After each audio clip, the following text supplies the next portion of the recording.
Good evening, everybody. Keith here. Hoping everybody's having a good day, enjoying life, living life, loving life. Wanted to put a video out tonight and talk to everybody about foreign trade zones, custom duties, residents, a few different things throughout time that are all kind of synonymous and show us that it's the same thing, just a different day.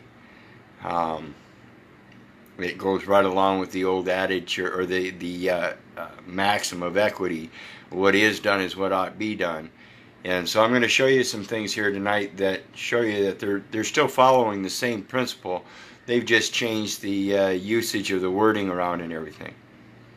So basically, it's all in accordance to the way the United States Corporation operates in regards to what's known as foreign trade zones. And so what I'm going to do, first we're going to watch a little bit of this video I got. This is off YouTube, and I'm sorry about, we're going to pay attention to the words spoke here.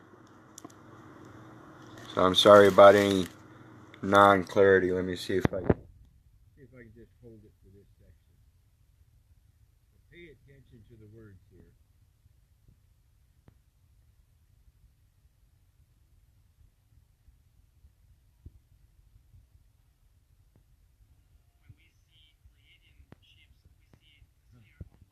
Perfect timing for an ad.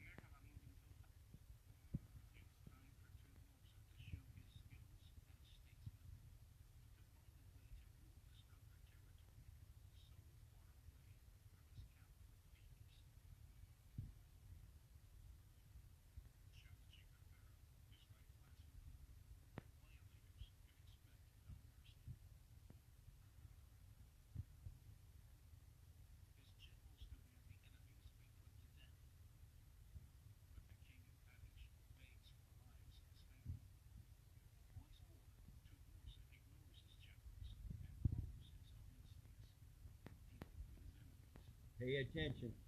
At that point, what happened became standard imperial practice for 4 centuries. They were forced to take an oath immediately, never again to rebel against Pharaoh and Egypt.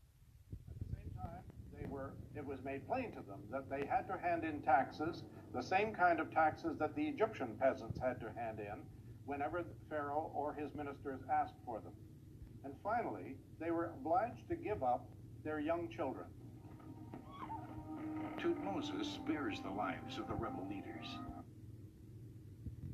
Okay. Everybody caught that, right? Everybody caught that, right?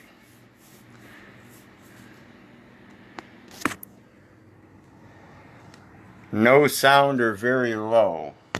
Well, I'll tell you what. Let me see if we can do it again. Because this is important, guys.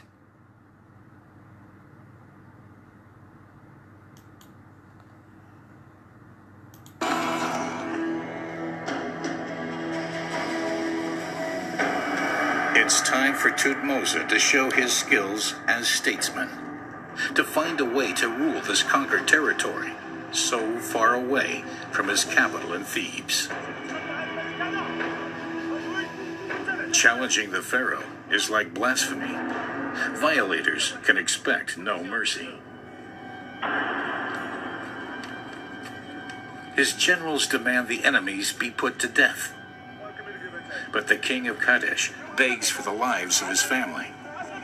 Once more, Tutmosis ignores his generals and follows his own instincts in dealing with his enemies. At that point, what happened became standard imperial practice for 4 centuries. They were forced to take an oath immediately, never again to rebel against Pharaoh and Egypt. At the same time, it was made plain to them that they had to hand in taxes, the same kind of taxes that the Egyptian peasants had to hand in whenever Pharaoh or his ministers asked for them. And finally, they were obliged to give up their young children. Tutmosis spares the lives of the... Okay, so did you get that one that time? Required to pledge an oath? pay taxes, and give up their children. And this is because they're considered an enemy of the state. Okay?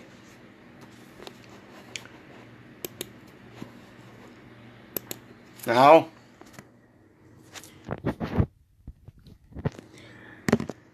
this is what's called the 5 Mile Act.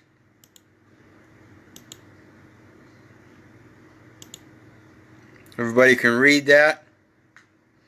The 5 Mile Act, or Oxford Act, or Nonconformist Act, 1665, was an act of the Parliament of England, passed in 1665 with a long title, an act for restraining nonconformists from inhabiting in corporations. It was one of the England's penal laws that sought to enforce conformity to established Church of England and to expel any who did not conform. Any who did not conform. It forbade clergymen from living within 5 miles of a parish from which they had been expelled, unless they swore an oath to never resist the king or attempt to alter the government of church or state. So right there we have 2 of the 3 elements. Swearing an oath to never resist the king, and or attempt to alter the government of church or state. The latter involved swearing to obey the 1662 prayer book. Thousands of ministers were deprived of a living under this act because they were then forced to administer according to the government of the church or the state. The government of the church or the state. It's not the government of God. It's the government of church or state. Okay. So we see a similarity in the 5 Mile Act and what we saw in the Planet Egypt excerpt there about making somebody pledge an oath, pay taxes, and give up their children. 19 of the Code of Federal Regulations, Chapter 1, U.S. Customs and Border Protection, Department of Homeland Security, Department of the Treasury. This is where we see customs duties. Customs duties in relation to taxes. First, have you taken an oath that requires you now to be subject of the government that's requiring customs duties? 19 of the U.S. Code 81N, operation of zone as public utility, cost of customs service. What they're portraying is they are importing services, and the cost of importing those services through a public utility in an operation of a zone. Each zone shall be operated as a public utility, and all rates and charges for all services or privileges within the zone shall be fair and reasonable, and the grantee shall afford to all who may apply for the use of the zone and its facilities and appurtenances uniform treatment under like conditions, subject to such treaties or commercial conventions as are now in force or may hereafter be made from time to by the United States with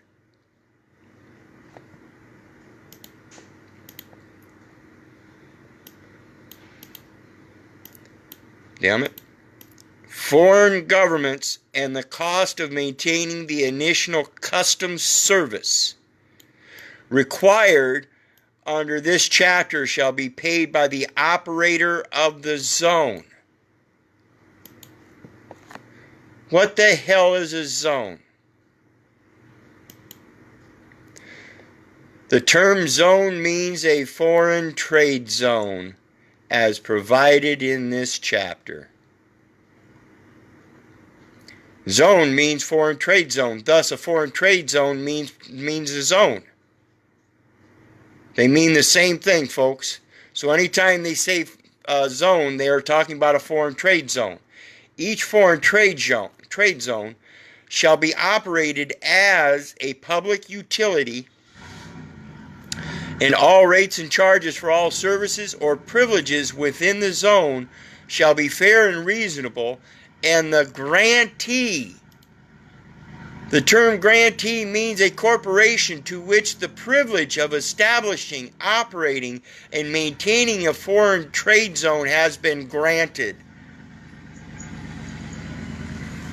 Means a corporation to which the privilege of establishing, operating, and maintaining a foreign trade zone has been established. This is the incorporation of every municipality, every county, every state within the Union of the United States. Each one of them operating as a grantee through a federal trade zone through their own charters.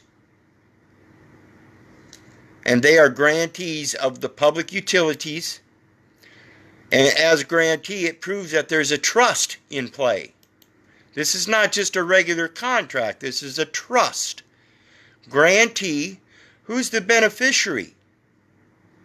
Is it the public utility? Each zone shall be operated as a public utility. If the zone is the grantee and they are operating as a public utility, are they the beneficiary? Are they the trustee? If so, at what times?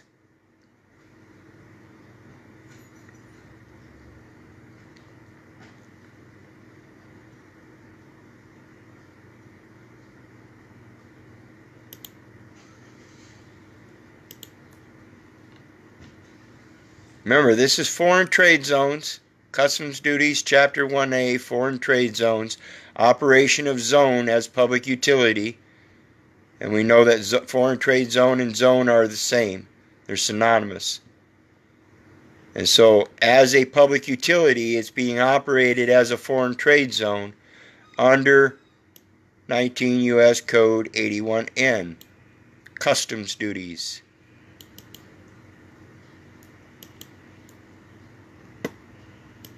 Title 19 of the United States Code, Section 81O, the very next section, talks about persons allowed to reside in the zone.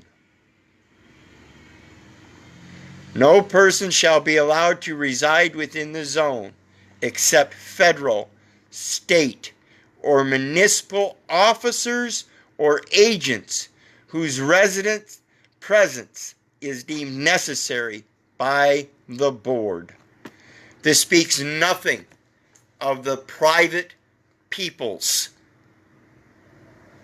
Private peoples cannot reside in a foreign trade zone. Do you comprehend what this is saying? No person shall be allowed to reside within the zone except federal, state, or municipal officers or agents whose resident presence is deemed necessary by the board.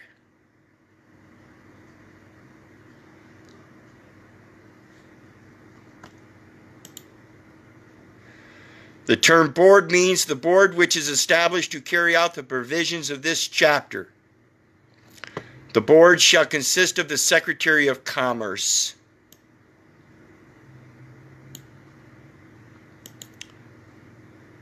verifying it's a commercial transaction regulated by a commercial board, and if you are not allowed to be a resident because you are not a federal, state, municipal officer or agent whose resident presence is required or deemed necessary,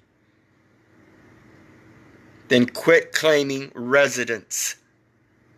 Quit claiming residence.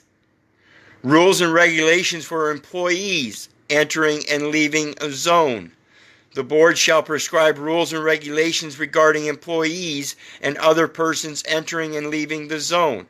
All rules and regulations concerning the protection of the revenue shall be approved by the Secretary of the Treasury. Employees. U.S. Code refers to U.S. employees, federal, state, or municipal officers or agents whose resident presence is deemed necessary by the board. They are persons, as we determined earlier, that perform the functions of public office. That is an employee. Exclusion from zone of goods or process of treatment. The board may at any time order the exclusion from the zone of any goods or process of treatment that in its judgment is detrimental to the public interest, health, or safety. Detrimental to the public interest, health, or safety. They don't give a rat's ass about yours. And remember, this is relative to customs duties and therefore taxes. This is just another tax code. Retail trade within zone.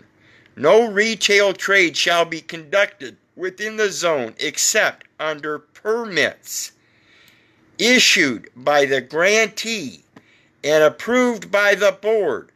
Such permittees shall sell no goods except such domestic or duty-paid or duty-free goods as are brought into the zone from customs territory.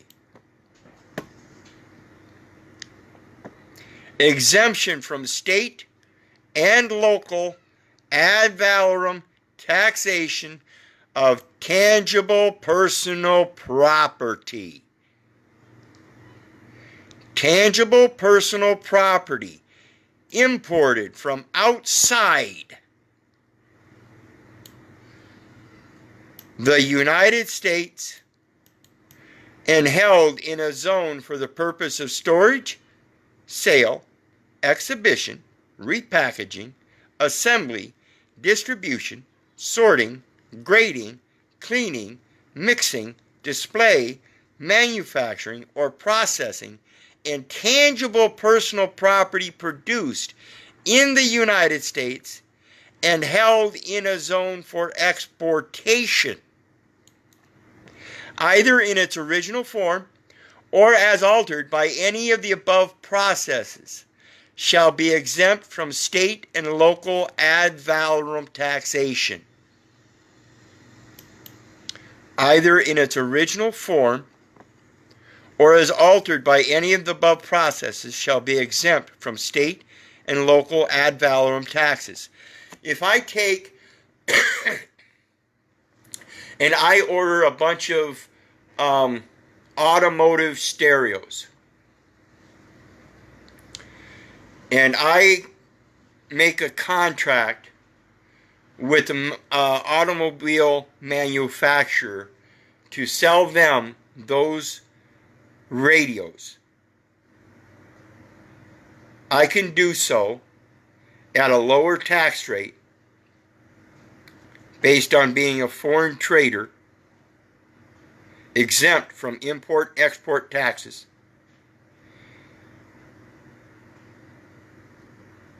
And that allows them to then turn around and make the exchange without having to pay taxes from their end. Because instead of using import and export tax laws Again, I spoke of this earlier. Entrepot. Let me put this up here.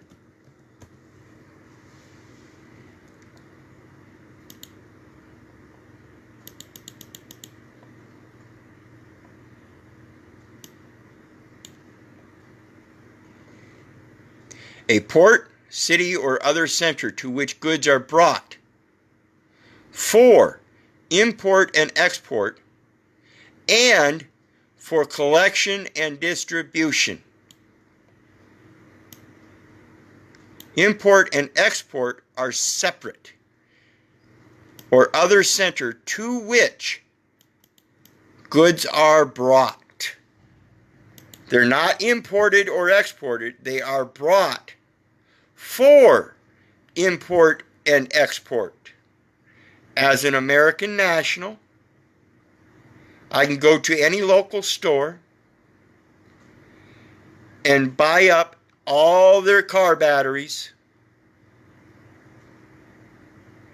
for collection and distribution among my own private association by whatever means I determine. If I believe it to be through our own private agreements, trade deals, then so be it. If I desire that I want Federal Reserve notes, or we come to an agreement where there's a good amount of Federal Reserve notes that we can exchange that I can then use for something else, so be it. That's amongst us. The entrepot cuts out the customs for import and export. Let me see if we can find it somewhere else.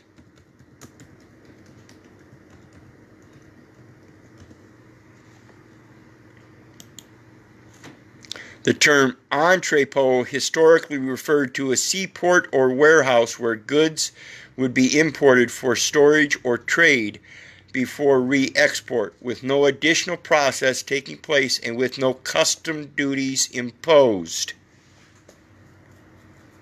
Interesting, huh? Their use dates back to the days of long-distance, wind-powered sea routes, where they enabled traders to utilize part of a route to sell their goods without having to bear the risks and costs associated with long-distance travel over an entire route. In other words, I have the right to import and export from my own position rather than to having to go through an import-export authority known as the United States to get some kind of supposed permission. Period. Historically, entrepôts were usually ports located at strategic points along the sea trade routes. Entrepôts flourished during the age of colonialism when ships would travel long distances to bear goods such as commodities and spices from the colonies in Americas and Asia back to Europe.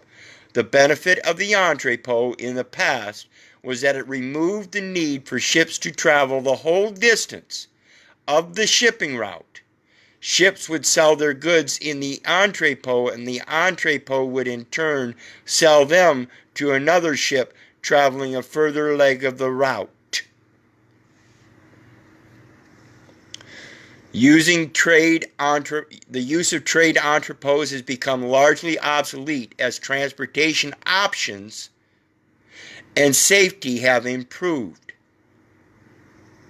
And as the establishment of customs areas in seaports and airports have negated the financial benefits of entrepôts, goods in customs areas are stored for re-export, and because they do not technically enter the country in which they are located, no customs duties are charged. What the United States is doing is charging import duties through taxation through all of its sales, saying that it has the import rights. You have just as much right to the benefit of entrepôt as they do. Get it? You have the right to secure your own border. Where is that border? Is it a territorial overlay through some legalese jurisdiction BS? I think not. This is just like your right to your patent right. Your right to place in, on, and for the record. Let my yea be my yea and my nay be my nay. I dispute the import. How can you charge me an import tax when I can just as well go to a electronic source and have it purchased that way through Entrepot? We can do this electronically. So think about this stuff, people. Anyway, there's a couple things on the Entrepot that I was talking about in regards to state and local ad valorem taxation exemption. They're talking about import and export and not mentioning the Entrepot. You have to realize, again, people, I beg you to do your research.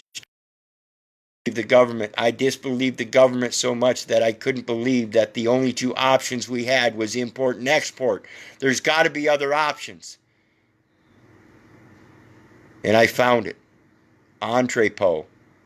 Just because it's become obsolete in use doesn't mean it's no longer usable or that we don't have the right to use it.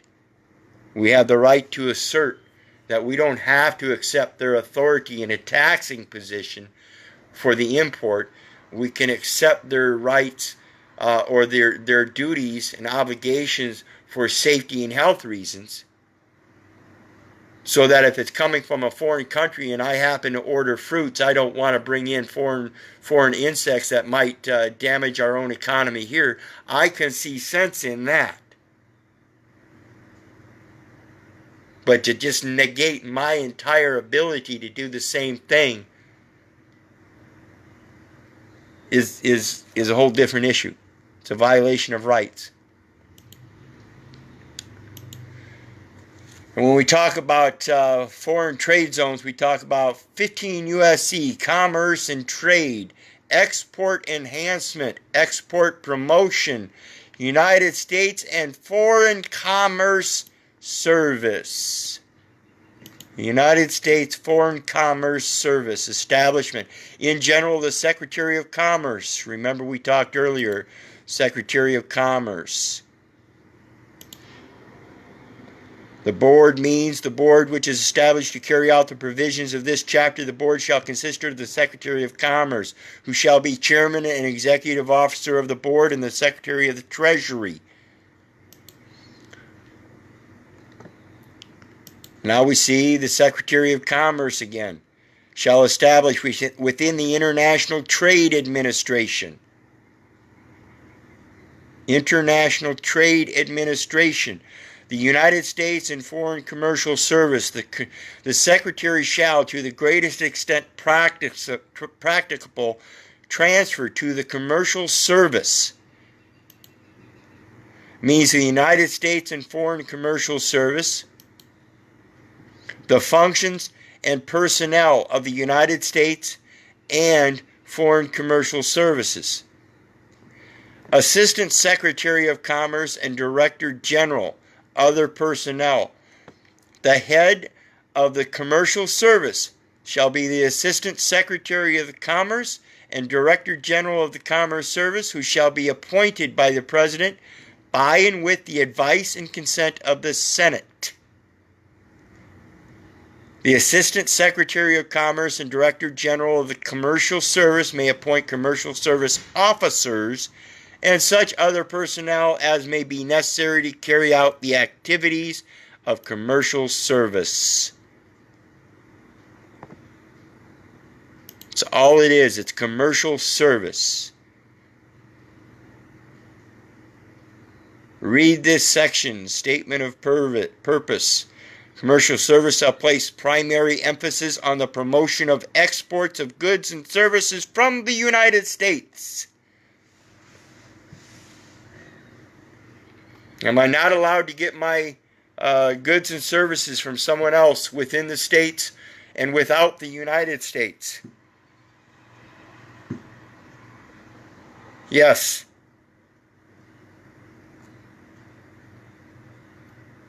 Period. Just because I'm in a landlocked state doesn't mean I have to use the United States Customs and Borders to get my products and goods.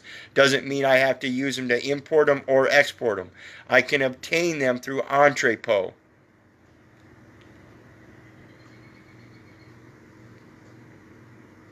What other?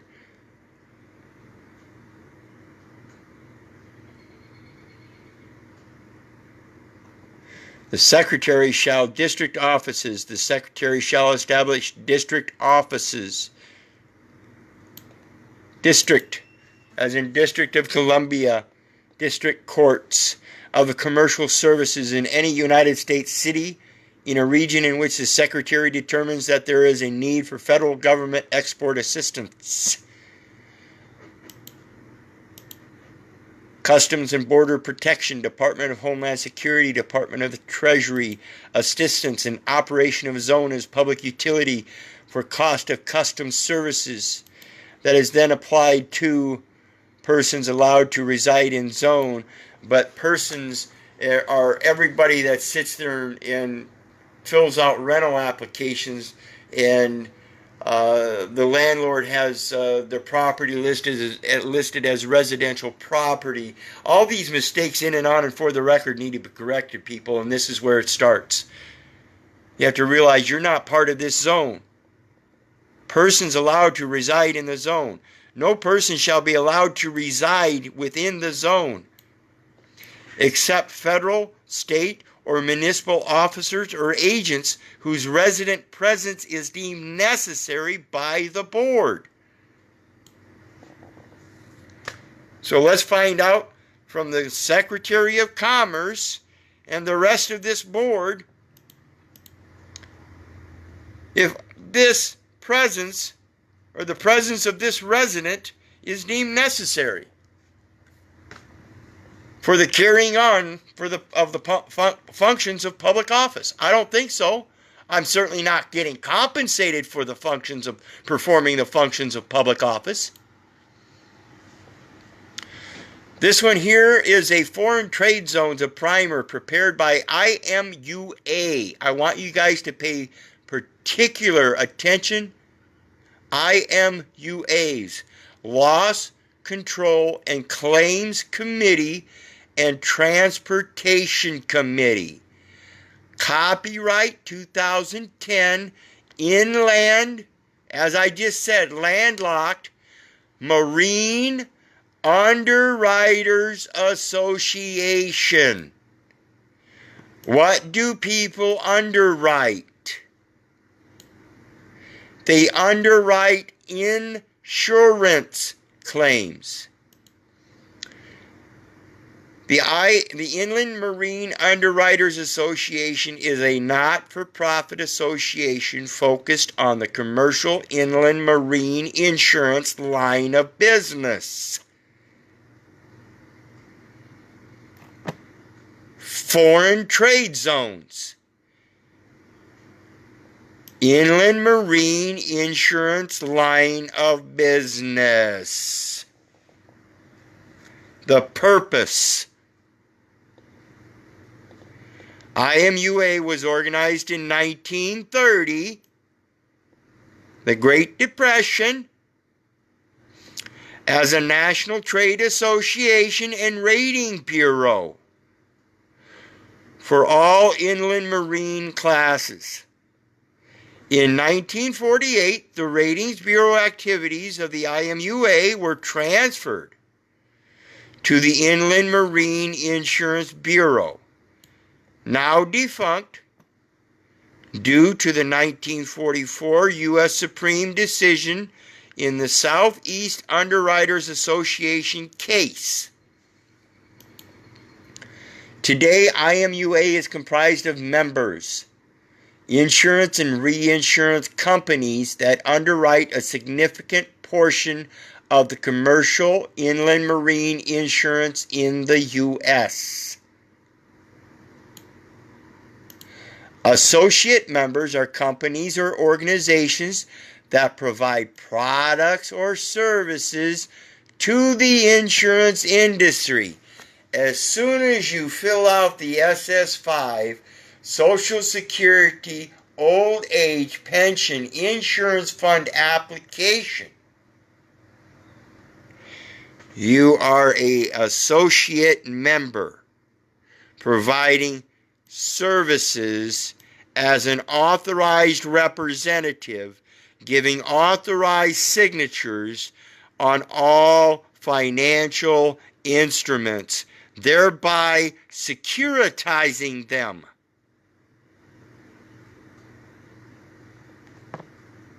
You're the one doing it. And this is how they are presuming it.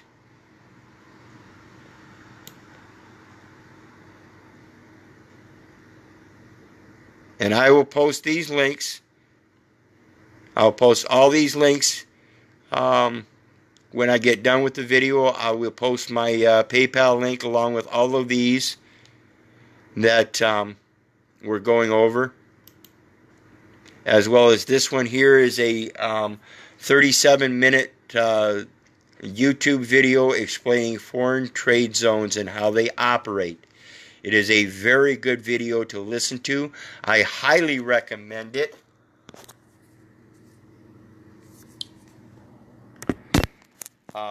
Because I know I certainly haven't explained much about the trade zones themselves. I've explained a little bit about how the U.S. incorporates them into your local municipalities through utilization, utilities, and residents, through customs duties.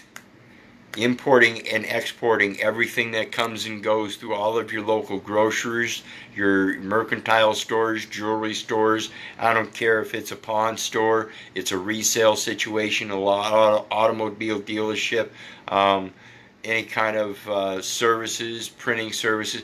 They're services, and they're associate agencies. At least that's the presumption. It's one of the 12 presumptions of the courts. And so we have to pay attention and realize that these foreign trade zones, we have a right to operate as our own foreign trade zone, but we have the right to do so without being implied to be importing or exporting, but merely collection and distribution within our own private association. Pure and simple. So that when we go out and gather up all the toilet paper and run it and pull it all off the shelves, it's simply because we're providing a collection and distribution for people within our own private association that don't have to go to the stores and empty off the shelves. So people that do those kind of things, they act more like a corporation themselves, and instead of going to the local stores, they order direct from manufacturer. Private associations actually operating as corporations themselves, just like these municipalities that are operating as utilities.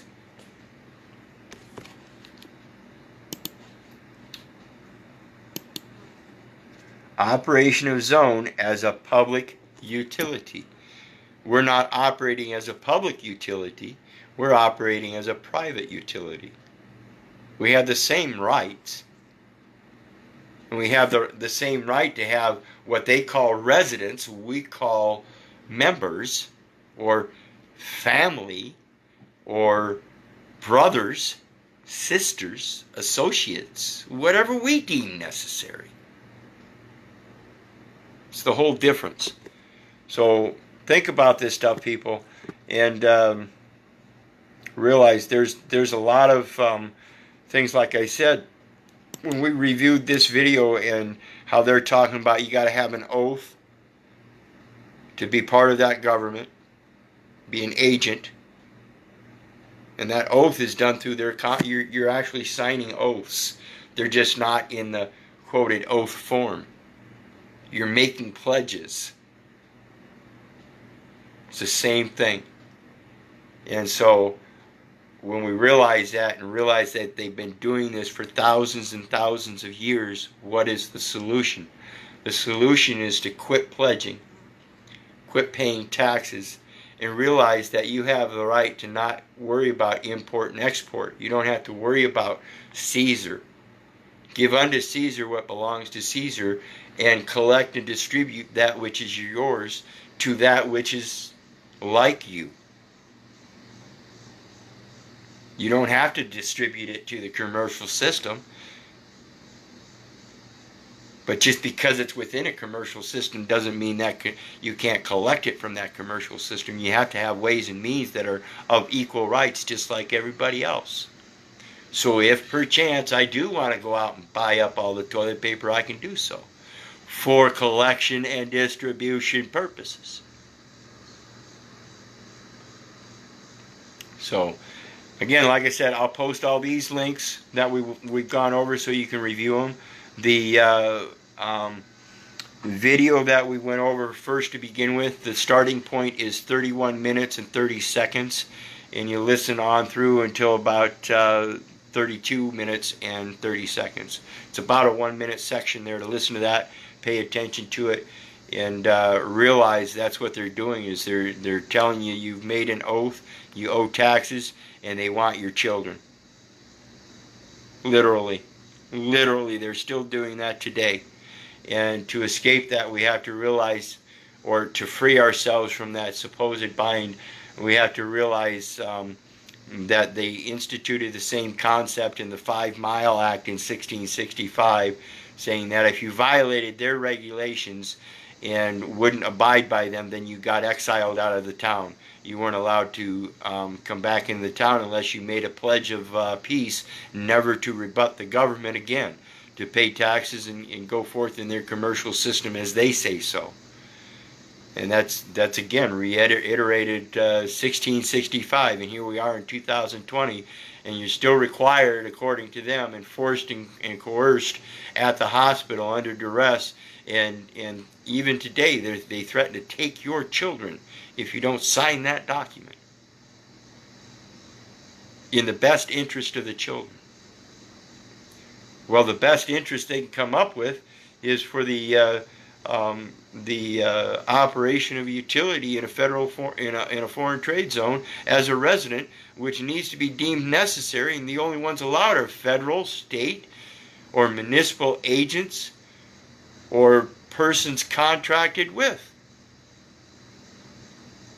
Sorry, I don't hold any contracts with you. Not any valid contracts. Now, those presumed contracts that might still exist on the record, bring them forth. Let's go. Let's talk about them. Don't sit there and accuse me with some kind of bench warrant.